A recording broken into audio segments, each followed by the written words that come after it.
Welcome to this video. This is probably the last astro trip of the season. It's end of April now and we've got a wee bit of a clear spell, just a tiny bit of a clear spell. It's not hugely clear, so we'll see if we actually get out photographing. But currently I am sat in the van watching some darts, and over there is the Buccleuch of Moor, which is very famous, down there into Gleno and obviously kind of around Rannoch Moor sort of area. So yeah, I'm just kind of camping out here. I'm going to try and capture the famous viewpoint at the Buccleuch with the waterfall with River Etiv, I think it's called, and I'm going to just try and capture the famous viewpoint because I've been here years and years ago and the image it was okay, but I think I've kind of improved in my photography, so I think I can get a really good shot. Plus there's a famous bridge at Gleno coming into Gleno. I'll pop a picture up. Got years and years ago, so I'm going to try and kind of get that as well with the Milky Way coming over it because it's looking southeast. It's a nice little casual astro vlog, maybe possibly the last of the season as well. I'll talk about kind of my editing styles as well.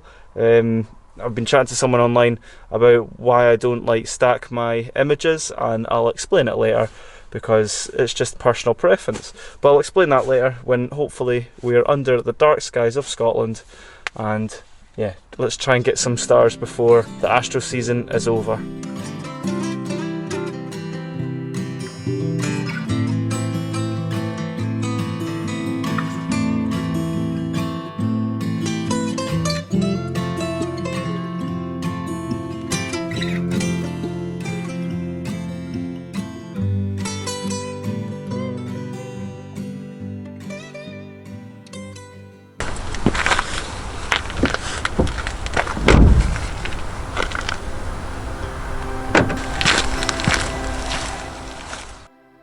The skies became dark, and with no sign of clouds I made the 2-minute walk to the viewpoint with a bit of company, as loads of deer were along the road watching me, and all I could see with the naked eye were groups of eyes just staring back at me.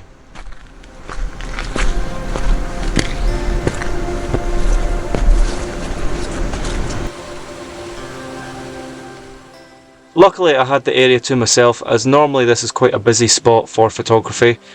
Unfortunately I couldn't really speak to the camera because I tried speaking to the camera a wee bit, but with the sound of the river and the waterfall right beside me, you just couldn't hear my voice over the sound of the water.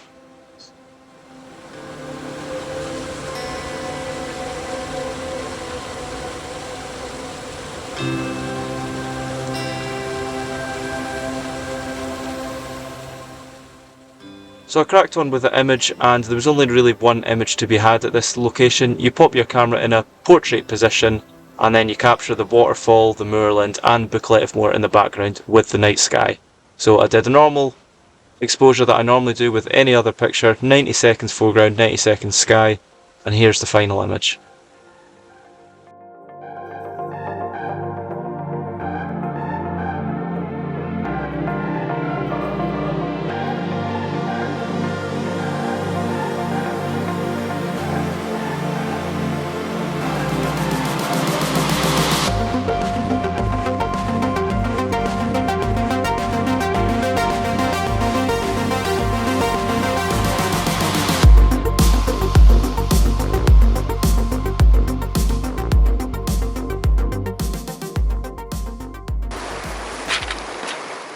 After the waterfall shot, I moved slightly up the river just to capture another view of the River Etiv with the Buccleuch of Moor. Also, you might already know that I'm doing some workshop tours next season, so they're a whole weekend of travelling around Scotland chasing the clear skies, and all the links are in the description if you ever fancy capturing Scotland's night sky with me.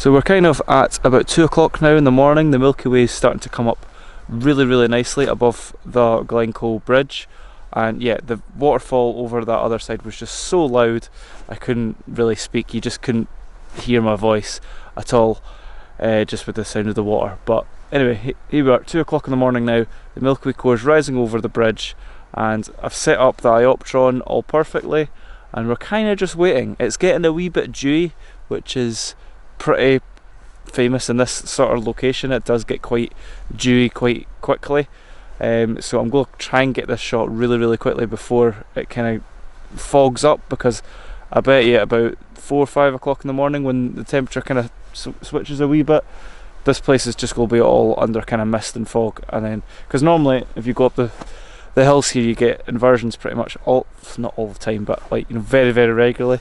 So I'm going to quickly try and get this picture, even if the Milky Way core is not at its prime. I'm going to try and get it. So yeah, fingers crossed.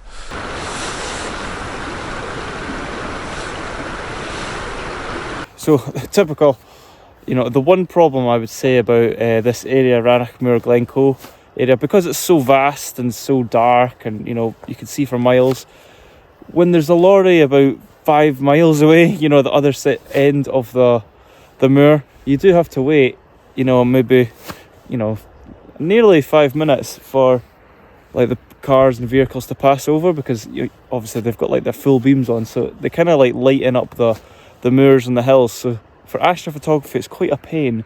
I mean, I've been waiting for this. There's a lorry that's came round Glencoe, and I mean, I've been waiting on it for a good few minutes now, and it's still on its way, and it's still like illuminating the bridge.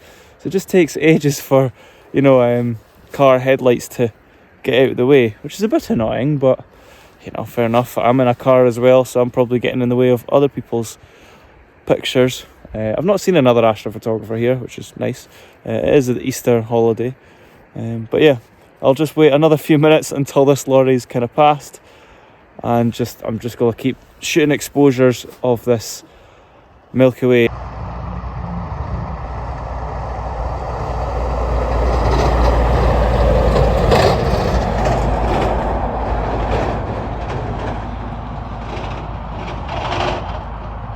So that's finally the traffic path.